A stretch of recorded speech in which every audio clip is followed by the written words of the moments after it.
മാന്യപ്രേക്ഷകർക്ക് bright ന്യൂസിലേക്ക് സ്വാഗതം. 2022 September 20-ന് റോമിൽ നിന്ന് തള്ളിക്കളഞ്ഞ ഒരു ലിറ്റർജിക്കൽ വേരിയന്റിനെ മേജർ ആർച്ച് ബിഷപ്പിനെ നിയമാനുസൃതമാക്കാൻ എങ്ങനെയാണ് സാധ്യമാകുന്നത്? ഉത്തരവുകളെല്ലാം മറച്ചുവെച്ചുകൊണ്ടായിരുന്നു തട്ടിലും പാബ്ലാനിയും സഭയെ നശിപ്പിക്കാൻ സമവായം ഉരുട്ടിക്കൊണ്ട് നടന്നത്. സഭാവിരോധികളുമായിട്ടുള്ള ഇവരുടെ മൂടുപടങ്ങൾ കൊഴിയുന്നു. കുർബാന ഏകീകൃതം എന്ന വാക്കിന്റെ അർത്ഥം പോലും മനസ്സിലാക്കാത്ത സഭാ നേതൃത്വം അൽമായർക്ക് മുന്നിൽ വെച്ച സർക്കുലറിൽ 3 കാര്യങ്ങൾ പറയുന്നു. 1. പ്രാർത്ഥനാപൂർവം അനുതാപത്തോടെ കർത്താവിങ്കിലേക്ക് തിരിയാം. 2. പൗരസ്ത്യ സഭകൾക്കായുള്ള കാര്യാലയം അംഗീകരിച്ചതും പരിശുദ്ധ പിതാവ് ഫ്രാൻസിസ് മാർപ്പാപ്പ നടപ്പിലാക്കാൻ ആവർത്തിച്ച് ആഹ്വാനം ചെയ്തതുമായ ഏകീകൃത രീതിയിലുള്ള വിശുദ്ധ കുർബാനയർപ്പണം എന്ന തീരുമാനത്തിന് മാറ്റം വരുത്തുവാൻ ആർക്കും അവകാശമില്ല. 3. പരസ്പരം കുറ്റപ്പെടുത്തി സമൂഹ മാധ്യമങ്ങളിൽ തിരുസഭയ്ക്ക് അപമാനമുണ്ടാക്കുന്ന വാക്കുകളും പ്രവൃത്തികളും ഒഴിവാക്കണം. ഈ സർക്കുലർ 2/2025 അയച്ചിട്ടുള്ളതാണ്. ഇതിൽ പറയുന്ന 3 കാര്യങ്ങളും മെത്രാൻ സമിതിയും വൈദികരുമാണ് പാലിക്കേണ്ടത്. കാരണം വിശ്വാസികൾ അല്ലെങ്കിൽ അൽമായർ കുർബാനയർപ്പണത്തിൽ പങ്കെടുക്കുക മാത്രമാണ് ചെയ്യുക. സഭയുടെ മീഡിയ കമ്മീഷൻ ഏകം മീഡിയയെ പോലും നിയന്ത്രിച്ചില്ല. സഭാ നേതൃത്വം സഭാവിരോധികളുടെ സമൂഹ മാധ്യമങ്ങളോടൊപ്പമായിരുന്നു. സഭാ നേതൃത്വം അനുതാപത്തോടെ ഇതുവരെ കർത്താവിലേക്ക് തിരിഞ്ഞില്ല. സർക്കുലറിൽ ചൂണ്ടിക്കാണിച്ച 3 കാര്യങ്ങൾക്കും ഉത്തരവാദികൾ സഭാ നേതൃത്വമാണ്. വാർത്തകൾ വിശദമായി. എറണാകുളം അങ്കമാലി അതിരൂപതയിലെ സർക്കുലർ 2/2025 സഭാ ആസ്ഥാനത്ത് നിന്ന് അപഹാസ്യമായ അബദ്ധ പ്രബോധനങ്ങൾ നൽകുന്ന സർക്കുലർ ഇറക്കുകയും വിശ്വാസികളെ വെല്ലുവിളിക്കുകയും ചെയ്യുന്ന ജോസഫ് പാംബ്ലാനി മെത്രാനെ താങ്കളെ ദൃശ്യമാധ്യമങ്ങളിലൂടെയും വാർത്താമാധ്യമങ്ങളിലൂടെയും വിശ്വാസി സമൂഹം തിരിച്ചറിഞ്ഞു. സിറോ മലബാർ സഭ മേജർ ആർച്ച് ബിഷപ്പും മേജർ ആർച്ച് ബിഷപ്പിന്റെ വികാരി ജോസഫ് പാംബ്ലാനി മെത്രാനും ഇറക്കുന്ന സർക്കുലർ അപ്പാടെ വിഴുങ്ങാൻ സഭയോടൊപ്പം നിൽക്കുന്ന വിശ്വാസികൾ വിഡ്ഢികളല്ല. സഭാവിരോധികളുടെ നിലപാടുകളിൽ നിന്നും പിൻവാങ്ങേണ്ടി വരുമെന്നും സിനഡിന്റെ നിർദ്ദേശങ്ങൾക്ക് വഴങ്ങേണ്ടി വരുന്നതിലുള്ള ദുരഭിമാനവും മേജർ ആർച്ച് ബിഷപ്പിനെയും അദ്ദേഹത്തിന്റെ വികാരി ജോസഫ് പാംബ്ലാനിയെയും വേട്ടയാടുന്നുണ്ടാവാം എന്ന് കരുതി ദുർബല നേതൃത്വങ്ങളായ നിങ്ങൾ നല്ലവരായ ചില സിനഡ് മെത്രാന്മാരുടെ തലയിൽ നിങ്ങളുടെ അറിവുകുറവുകളോ ബലഹീനതകളോ കെട്ടിവെക്കാൻ ശ്രമിക്കരുത്. സഭാ ആസ്ഥാനത്ത് നിന്ന് വിശ്വാസികളുമായി ചേർന്ന് ചർച്ച നടക്കുമ്പോൾ താങ്കളെ വിശ്വാസി സമൂഹം ഉപരോധിച്ച സമയം സമവായ വിഷയത്തിൽ താങ്കളെ സിനഡ് നിയമിച്ചതായി താങ്കൾ പറയുന്നു. സമവായത്തിന്റെ ഉപജ്ഞാതാവ് മേജർ തട്ടിലും ജോസഫ് പാംബ്ലാനിയും ആണെന്നതിൽ താങ്കളുടെ രേഖാമൂലമുള്ള പ്രസ്താവനയും ഒപ്പും തെളിവല്ലേ? സഭാവിശ്വാസികൾ അതിന് സാക്ഷികളുമാണ്. ഇതിനിടെ മറ്റൊന്നുകൂടി സൂചിപ്പിക്കട്ടെ. സഭാവിരോധികളുമായി ദീർഘസമയ ചർച്ചകൾക്ക് മേജർ തട്ടിലും ജോസഫ് പാംബ്ലാനിയും അവസരം നൽകി. നമുക്ക് സഭാവിരോധികളുടെ വോയിസ് ക്ലിപ്പ് ഒന്ന് കേട്ടു നോക്കാം.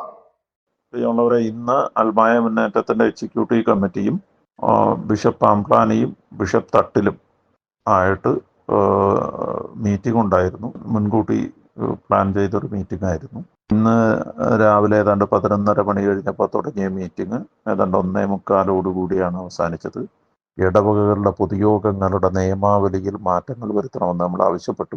മറ്റൊന്ന്, നമ്മുടെ ഇത്രയും കാലത്ത് നമ്മുടെ വിചാരം ഓരോ ഇടവകയിലും ആ ഇടവക ജനം സ്വരൂപിക്കുന്ന സമ്പത്ത് ആ ഇടവക ജനത്തിൻ്റെതാണ് എന്നൊരു ധാരണയായിരുന്നു.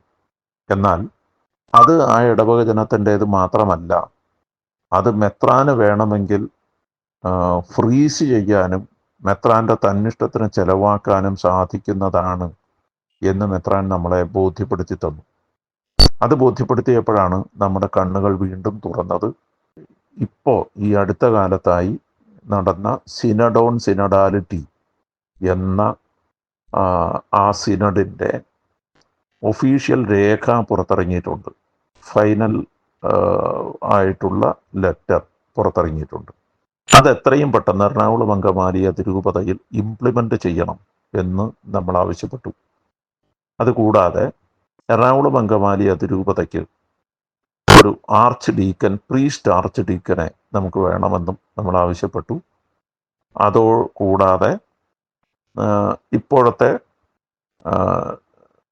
മെത്രാന്മാർ മാറിയിട്ട് എറണാകുളം അങ്കമാലി അതിരൂപതയുടെ വൈദിക ഗണത്തിൽ നിന്ന് തന്നെ മെത്രാന്മാരെ ഞങ്ങൾക്ക് ലഭിക്കണം എന്നും നമ്മൾ ആവശ്യപ്പെട്ടിട്ടുണ്ട്. കുർബാനയും സമവായവുമെല്ലാം തീർപ്പാക്കുന്നതിന് മുമ്പ് ആ വിഷയങ്ങളെല്ലാം നമ്മളെ സംബന്ധിച്ചിടത്തോളം ഇപ്പോൾ അത്രയുമേൽ പ്രയോറിറ്റിയുള്ള വിഷയമല്ല. ഏറ്റവും ആദ്യം നിലവിലെ ക്രിമിനൽ കൂരിയെ വെച്ചുകൊണ്ട് എറണാകുളം അങ്കമാലി അതിരൂപതയ്ക്ക് മുന്നോട്ട് പോകാനാകില്ല. അടുത്തത് വികാരി ജനറലാണ്. വൈദികർക്കെതിരെ വളരെ കർക്കശമായി ശത്രുതാ മനോഭാവത്തോടെ പെരുമാറുന്ന ഒരാളാണ് വികാരി ജനറൽ. അതുകൊണ്ട് തന്നെ ആ വികാരി ജനറൽ ശത്രുതാ മനോഭാവത്തോടെ പെരുമാറിയിട്ടുള്ളതിൻ്റെ ഉദാഹരണമടക്കം നമ്മുടെ മുൻ കൺവീനർ ജെമി അഗസ്റ്റിൻ വളരെ കൃത്യമായി അദ്ദേഹത്തെ ധരിപ്പിച്ചു. അതുകൊണ്ട് കൂരിയ അംഗങ്ങളായ ഇവരെ 3 പേരെയും മാറ്റിക്കൊണ്ടല്ലാതെ, അല്ലെങ്കിൽ അവർ എന്ന് മാറുന്നോ അന്ന് മുതലല്ലാതെ ഇവിടെ മറ്റെന്തെങ്കിലും ഒരു ചർച്ചകൾ അല്ലെങ്കിൽ കുർബാന സംബന്ധിച്ച ചർച്ചകൾ പോലും അപ്രസക്തമാണ് എന്ന നിലപാടാണ് നമ്മൾ സ്വീകരിച്ചത്. 2021 നവംബർ 28 ശേഷം നോമ്പ് കാലഘട്ടങ്ങൾ പലതും കടന്നുപോയി. 2025 നോമ്പ് കാലഘട്ടത്തിലും സഭയെ നയിക്കാൻ അനുരഞ്ജനത്തിന്റെ പാത തിരഞ്ഞെടുക്കാത്ത സീറോ മലബാർ സഭാ നേതൃത്വം എറണാകുളം അങ്കമാലി അതിരൂപതയ്ക്ക് തികച്ചും അപമാനകരമാണെന്ന് സഭയുടെ ഒരു വിശ്വാസി എന്ന നിലയിൽ പറയേണ്ടി വരും.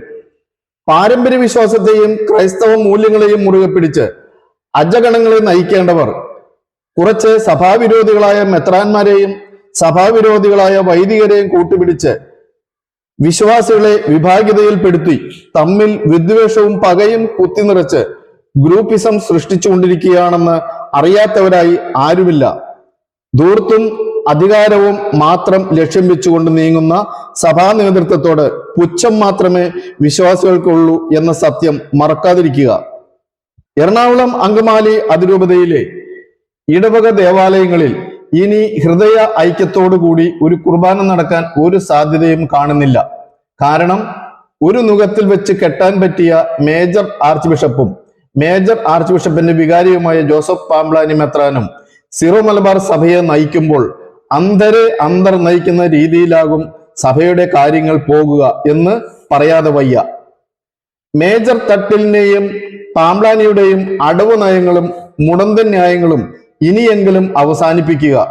സെപ്റ്റംബർ 20/2022 വത്തിക്കാന്റെ ഉത്തരവിൽ പറയുന്നത് എറണാകുളം അങ്കമാലി അതിരൂപതയ്ക്ക് വേണ്ടി വ്യത്യസ്ത ആരാധനാക്രമ രീതി ലിറ്റർജിക്കൽ വേരിയന്റ് എന്നത് തള്ളിക്കളയുന്നു എന്നാണ്.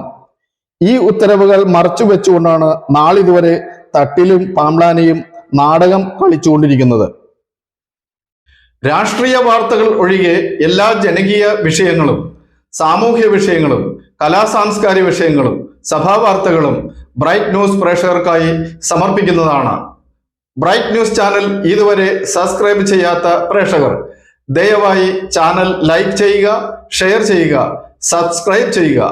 News desk bright news.